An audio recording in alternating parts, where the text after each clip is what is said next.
بسم اللہ الرحمن الرحیم۔ السلام علیکم۔ حضرت لقمان کا بیٹا جب تجارت کے لیے جانے لگا تو وہ حضرت لقمان کی خدمت میں حاضر ہوا۔ تب لقمان کہنے لگے، اے بیٹا، جب جاؤ گے راہ میں ایک میدان پاؤ گے۔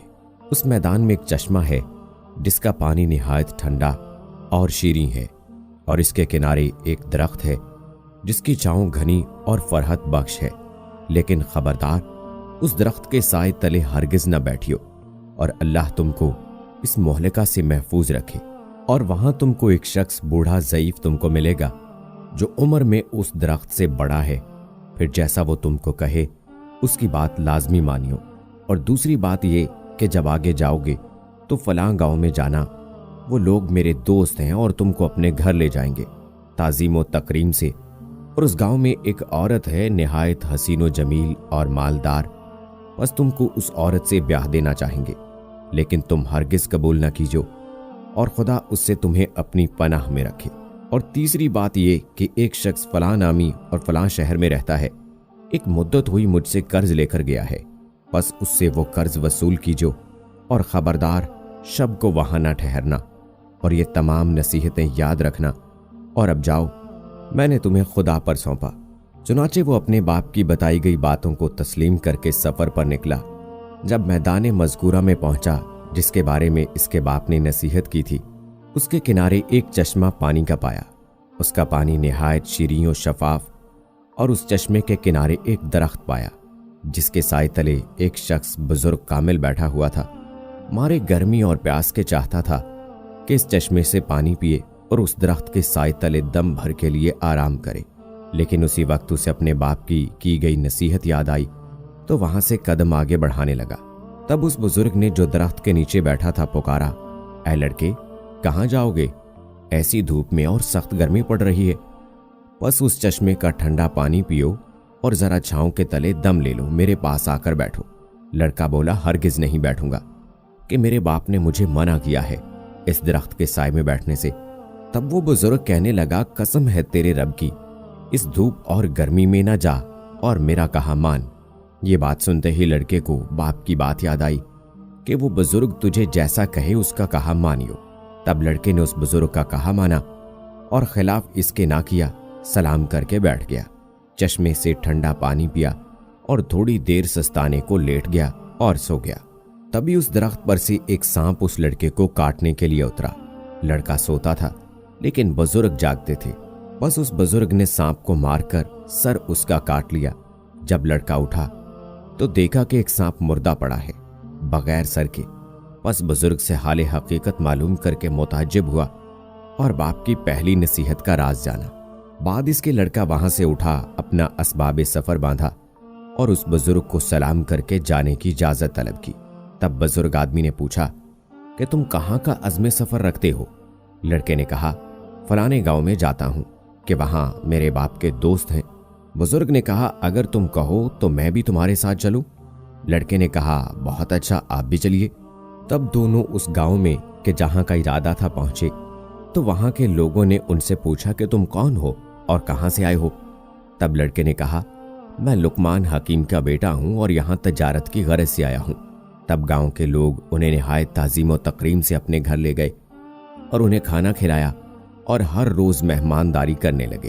تب ایک دن کہنے لگے، اے لڑکے، ہماری قوم میں ایک عورت نہایت خوبصورت، نیک بخت، مالدار اور حسب و نسب میں درست ہے۔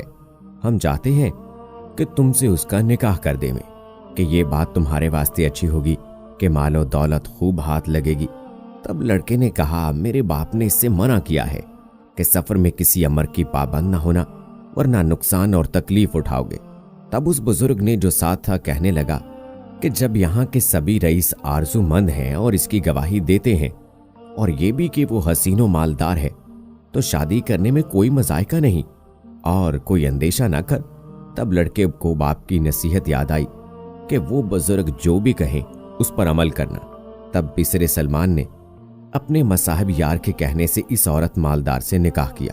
تب ایک شخص اس قوم کا لڑکے کے پاس آیا اور کہنے لگا کہ میں حضرت لقمان کی بہت عزت و تکریم کرتا ہوں اور اس سبب سے تمہارا بھی خیر خواہ ہوں۔ تم نے ناحق اس عورت سے نکاح کیا وہ بہت بری ہے اور قبل تم سے اپنے 9 شوہروں کو اپنی خلوت گاہ میں مار چکی ہے، بس اب تم کو بھی مار ڈالے گی۔ سو اگر تم بھلا چاہتے ہو تو کسی ہیلے بہانے سے یہاں سے نکل جاؤ۔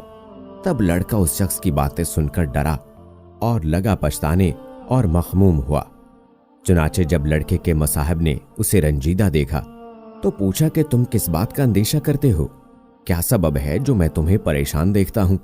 تب لڑکے نے کہا کہ میں نے سنا ہے کہ میری بیوی کے جس سے میں نے یہاں نکاح کیا ہے، مجھ سے پہلے 9 شوہروں کو پہلی خلوت شب زفاف میں مار ڈالا ہے۔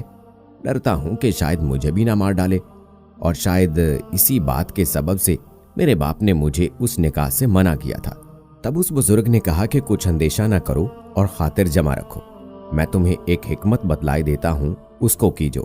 وہ یہ کہ جب شب کو تمہاری بیوی تمہارے پاس خلوت قدے میں آئے تو کسی بہانے سے اسے وہاں چھوڑ کر میرے پاس آئیو، تب ہم اس کی تدبیر اور علاج کریں گے۔ غرض جب اس کی بیوی شب کو اس کے پاس خلوت قدے میں آئی تب اس نے بہانے سے کہا کہ تم یہاں بیٹھو، میں ذرا باہر سے ہو کر آتا ہوں۔ بیوی نے پوچھا کہاں جاتے ہو؟ لڑکے نے کہا کہ قضائے حاجت کو جاتا ہوں، تم تب تک یہاں انتظار کرو، اور اس کے علاوہ بھی ایک کام ہے وہ آ کے بتلاتا ہوں۔ تب لڑکا وہاں سے نکلا اور سیدھا اس بزرگ کے پاس پہنچا۔ تب اس نے ایک آتش دان انگاروں سے بھرا ہوا لانے کو کہا۔ جب لڑکا آتش دان لے آیا تو بزرگ نے اس میں سر سانپ کا جو درخت کے نیچے سے کاٹ کر لایا تھا اس کو اس آتش دان میں رکھ دیا، اور آتش دان کو لڑکے کے حوالے کیا اور کہا اسے لے جاؤ اور اپنی بیوی سے کہو کہ برہنہ ہو کر اس آتش دان پر خود کو سینکو، اور بعد اس کے آتش دان کو دوبارہ میرے پاس لے آنا۔ تب لڑکا وہاں سے گیا اور جیسا اس بزرگ نے کہا تھا اپنی بیوی کو کہا، اور بعد میں اس کے سینکنے کے آتش دان واپس لے گیا۔ تب اس بزرگ نے دیکھا کہ 2 سانپ اس انگیٹھی میں جل رہے تھے۔ تب بزرگ نے کہا اب جاؤ اور بے خطر اپنی بیوی سے جمع کرو کہ جس کا ڈر تھا سو سانپ اس انگیٹھی میں جل رہا ہے، بس اسی سبب سے پہلے شوہر اس کے مارے جاتے تھے۔ چنانچہ پسرے لقمان تمام شب اپنی بیوی کے پاس رہا اور فجر کو باسلامت خلوت سرا سے باہر آیا، اور اہل قریہ تمام ماجرا سن کر متعجب ہوئے اور پسرے لقمان کے بچ جانے سے خوشی بھی ہوئی۔ بعد اس کے پسرے لقمان نے ارادہ کیا کہ اپنے باپ کے قرض دار کے پاس جا کر قرض وصول کرے۔ تب اس بزرگ سے کہا کہ فلاں گاؤں میں ایک شخص کے پاس میرے باپ کا روپیہ ہے، سو چاہتا ہوں جا کر اس سے وصول کروں۔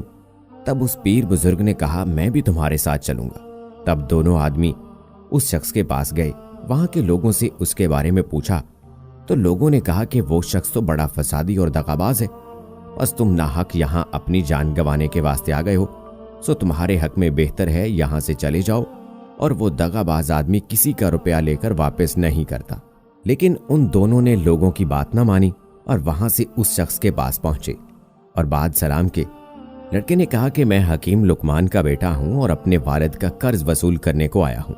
تب اس نے کہا بہت اچھا، آپ ہمارے بزرگ زادے ہیں، سو آج کی رات مہمان نوازی کا شرف بخشیے، صبح کو حساب تاب کر کے جو روپیہ بنتا ہو سو واپس کر دوں گا۔ لڑکے نے کہا میرے باپ کا حکم نہیں کہ شب کو یہاں ٹھہروں۔ تب اس بزرگ نے کہا جو اس کے ہمراہ تھے کیا لڑکے کچھ پرواہ نہیں، چلو آج کی شب یہاں رک جاتے ہیں، پھر جو خدا نے ہماری قسمت لکھی ہے سو ہو کر رہے گا۔ چنانچہ اس بزرگ کے کہنے پر کہ اس کی کرامت سے بھی پسرے لقمان آگاہ تھے اور باپ کا بھی حکم اور نصیحت تھی کہ اپنے ساتھ والے بزرگ کی بات مانیو، تب اس سبب سے دونوں شب کو اس دغاباز شخص کے مکان پر رہ گئے۔ جب کھانے وغیرہ سے فارغ ہو چکے تو ان دونوں کو لبے دریا بنائے گئے ایک مکان پر لے گئے، اور وہ مکان اس طرح سے بنایا تھا کہ جو کوئی شب کو اس میں سو جاتا جوار بھاٹا آ کر اسے ڈبو دیتا۔ ان دونوں کو اس مکان میں ٹھہرنے کو کہا، چنانچہ پسرے لقمان سو گیا اور بزرگ جاگتے رہے۔ جب آدھی رات کا وقت ہوا تو موجیں چڑھنے لگیں، پانی مکان پر چڑھ گیا۔ تب بزرگ نے لڑکے کو نیند سے بیدار کیا اور وہاں سے اٹھ کر اوپر بالا خانے پر کہ جہاں اس دغاباز آدمی کے بیٹے سو رہے تھے وہاں تشریف لے گئے۔ وہاں سے اس کے بیٹوں کو تخت سمیت اٹھایا اور نیچے اپنے والی جگہ پر سلا دیا اور خود اوپر ان کی جگہ پر سو رہے۔ جب فجر کے وقت وہ شخص آیا اور دیکھتا ہے کہ دونوں اوپر والے طبق میں اس کے بیٹوں کی جگہ سو رہے ہیں اور اپنے بیٹے نیچے مکان میں ان کی جگہ پانی میں مردہ پڑے ہیں، تب پکار کر کہنے لگا کہ افسوس صد افسوس، میں نے تمہارے واسطے یہ فریب کیا تھا